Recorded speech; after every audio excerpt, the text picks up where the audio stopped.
5টা বাজলে মা দিদিরা টিভির সামনে বসে, সেজে গুজে রচনা দিদি দিদি নাম্বার ওয়ানে আসে।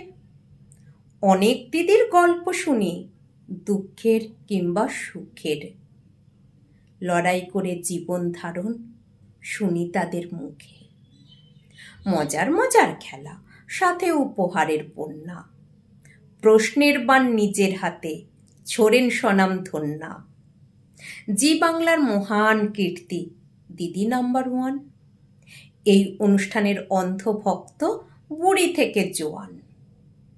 কেউ আবার যায় শুধু রচনা দিদিকে দেখতে, তার সাথে স্টেজে উঠে মজার খেলা খেলতে। এই অনুষ্ঠানের শেষ নেই, জন্ম জন্ম চলবে। মা দেখছে, আমি দেখছি, আমার সন্তানও দেখবে। সব প্রজন্মই দিদি নাম্বার ওয়ানে যাবার চান্স পাবে। দিদি নাম্বার ওয়ান সেরা অনুষ্ঠানের মুকুট একদিন পাবে।